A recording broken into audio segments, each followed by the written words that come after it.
Hello and welcome to the show. I am here on Forza Horizon 3 with another extreme Rallycross build. However, I don't know what car I'm going to be using for this. I'm going to be doing it Lucky Dip style. We're going to go into the wherever it's gone, the wheel spin area. It's under progress, there it is. I'm going to buy wheel spins until it draws me a random vehicle. Could be anything. We could have this KTM crossbow, for example, completely unsuited to Rallycross. In fact, well, wasn't expecting to get a car on the first try, but there we go. We're going to be using a Subaru BRZ for our Lucky Dip build. Well, we shall head into the festival site in, well, typical Aston Martin V600 Vantage style, which is just smoke. You can't really see these cars very often, it's just surrounded in smoke.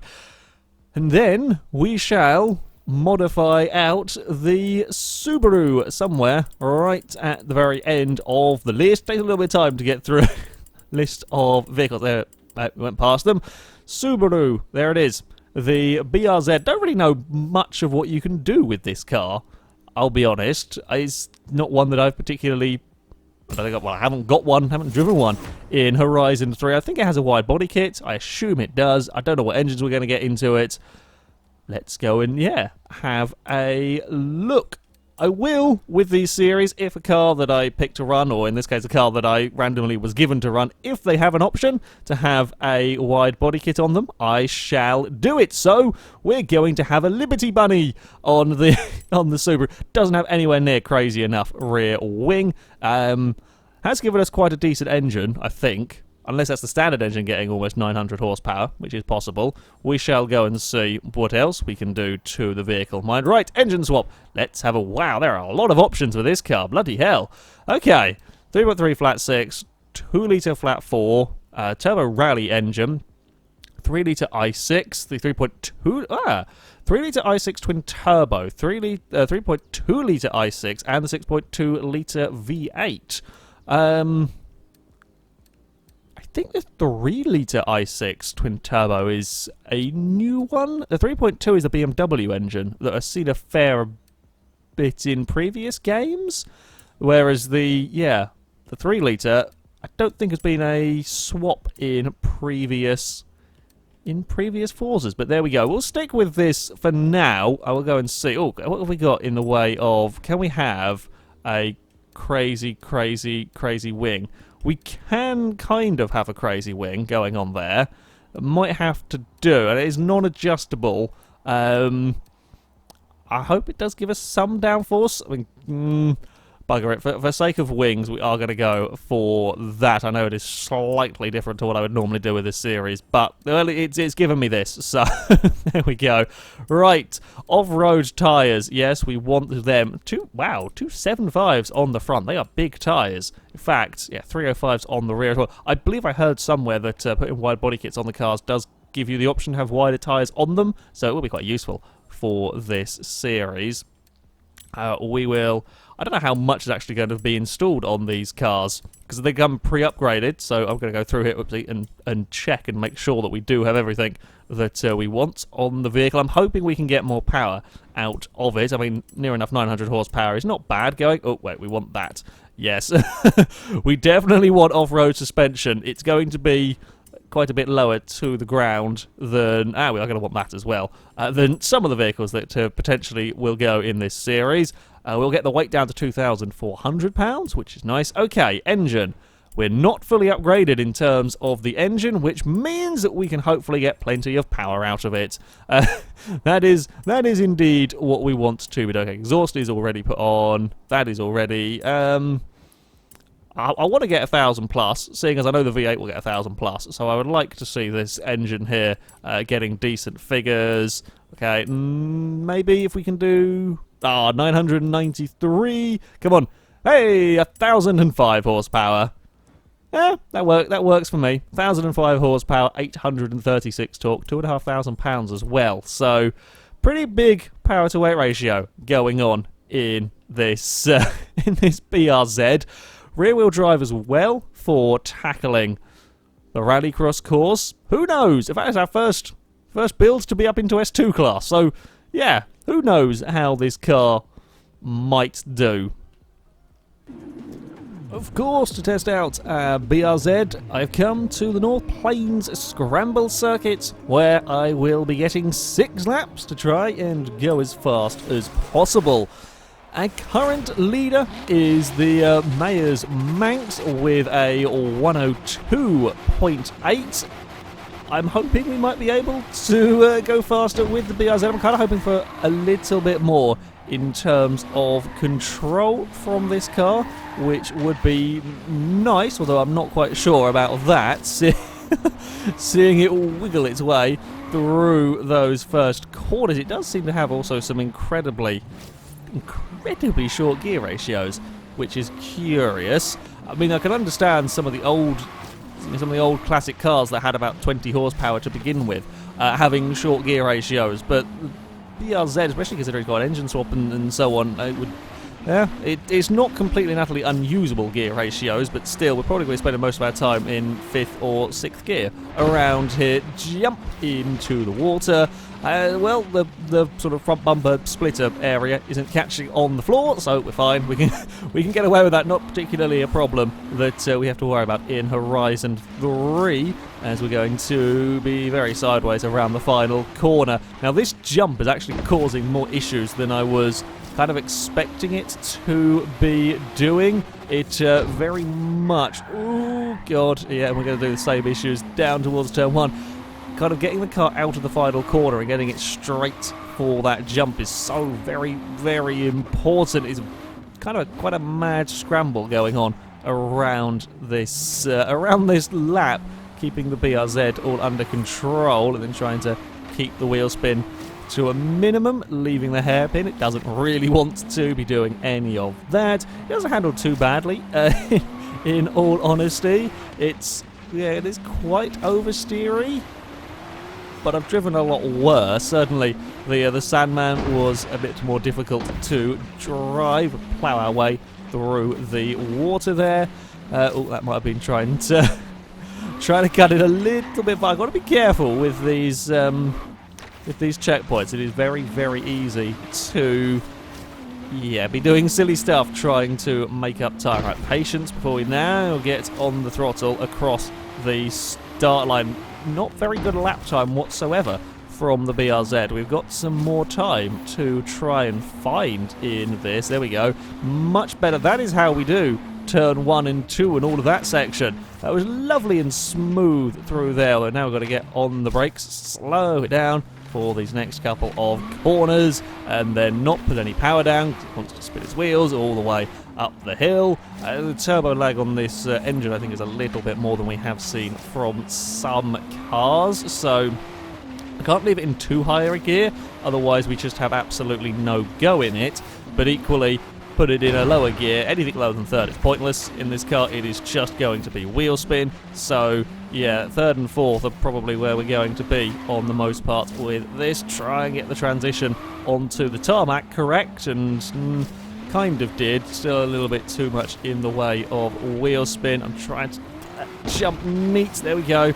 Booted across the line. That's a little bit more like it. 102. Still not quicker than the beach buggy as it bounces and slides its way down towards that first corner. It's definitely not as neat this time around. I have managed to minimise the wheel spin once more through that section with using the 5th gear. I've really got to brake a bit later for that hairpin, I think. Got to kind of brake a bit later. I think maybe even going for like a late apex through there might be a good idea. Struggling a little bit with understeer. From about everything has been struggling to just simply make it around that corner. It is a very, very tight hairpin, and I think it might sort of throw me off a little bit around the rest of the lap. Jump across the river. We're slightly aimed too far away from the track, although have for the most part got away with it there. Now try and get some power down somewhere in the crazy, crazy Subaru. Nah, not gonna. I don't think we're going that much faster this time around. Guys, wiggling about all over the road around that final corner. Okay, a little bit quicker once more from the BRZ now. If we can get it nice and stop doing that car. I want to get a nice and smooth landing and a good run through this turn 1, turn 2, turn 3 section. kind of straight lining the chicane, and then later on the brakes perhaps, just really swing the car in for that slightly better apex and a good run down the back straight here. Yeah, I think that kind of works. I'm having to be so very, very careful with the throttle. In some ways, even more so than I was with the Sandman, trying to, oddly enough, I think that the incredibly short gear ratios not particularly helping in the BRZ. Splash our way through the river. Not really an optimum line through the river, although actually on the other side it kind of works out to be quite good. Still, fifth gear is helping. I've somehow managed to get around a lap with a 1,000 horsepower BRZ without barely spinning the wheels, even on the dirt section. Now we can try and put some power down towards the line. Oh, we're into the 101s with the Subaru, although I don't think we're going to go any quicker this time around because we've bounced it big time across the jump for that turn one. Oh, well, it's gone quicker. It has gone quicker. This lap here is all very, very much gone. Now the Subaru is expressing itself in the way that it really does quite want to. Very, very oversteering car, as you can imagine. If you let it, it is more than happy to be doing this the whole way around a lap, I suspect. It is, yeah, quite an oversteering bugger. Very, very slow oversteering bugger, mind. And, you know, much like with the Holden, it's horrendously oversteering, but surprisingly controllable. I think the Holden, to be fair, was actually a little bit more controllable than this in some respects for sliding around. Even with all of its absurd power, the Holden was really quite controllable for prattling around with. This is not bad, certainly, but yeah, I think I would still probably take the Holden. It is perfectly fine to be sideways the entire lap. Anyway, that is going to be, well, I'll take the skill points as we cross the finish line. We have got a new leader on this series, perhaps a little bit unsurprisingly, considering the BRZ's two rivals were a beach buggy and a 1,500 horsepower van, well, kind of ute/van. So yeah, perhaps unsurprising to see the BRZ go to the top of the table with a 101.5. It is a second and a bit quicker than the beach buggy, a couple of seconds faster than the Holden. Yeah, certainly not a bad car to drive. Very, very lively rear end. Is, as you saw, perfectly happy to slide its way around the entirety of the track. I've just noticed the really rather weird nose going on around sort of the end of the, I say the end of the bonnet, but kind of, yeah, that looks really odd. I hope you guys kind of know what I mean. That looks peculiar. Anyway, yeah, let's not look at it from that angle. Yeah, decent time for our first S2 class car in this series. It is now, though, time to find out just how quick the Subaru will go in a straight line. Of course, to reach our car's top speed, we have come to, well, the start of the motorway. We are looking for, well, 240 miles an hour was the speed set by the Holden. It doesn't have the power of the Holden, that is for sure, but it is probably a fair bit better in terms of aerodynamics, so we may well see this go top here as well. Let's have a look. Yeah, it reckons 250 miles an hour may well be possible. We will, in fact, we can't do anything with that because it is part of the body kit, and there we go, 252 it reckons. Might be achievable. Fingers crossed we can manage to get up to that level of speed. Plenty of wheel spin as we set off. Whoop, and all the way through third gear, fourth gear. Okay, fourth gear we calm down a little bit. We don't quite go so berserk. We're at 180 miles an hour before we get to this corner. Let's not end up in the side of a beach buggy. I think the Holden did have a little bit more in terms of kind of general stability than this. I say general stability. The Holden wallows a bit, but in terms of, yeah, the back end of this is very, very wiggly all on its own. Oh, there's a buggy there. I have to have a huge lift because otherwise we were going to smack into the back of that one. This is one of the dangers. Oh, and then he took out another Subaru. Oh, God. I can't look down at the speedo. We are very near that 240 mile an hour mark as we are still whizzing through traffic. Okay, we have beaten the Holden. We're at 246 miles an hour now. Oop, little bit of a pause from the game there. Struggling to keep up with all the mighty speed of the BRZ at 247 miles an hour. Can we get any more? I think we are going to possibly run out of motorway before we do. 248 miles an hour. Come on. Two more would be nice. 2 more miles an hour. There's a driver tire in the middle of the road. Oh, we've killed it. We are running out of motorway anyway, though. I think just about around this corner is where it comes to an end. 248 miles an hour. Somehow we didn't lose a skill chain in all of that as well, surprisingly. Whew.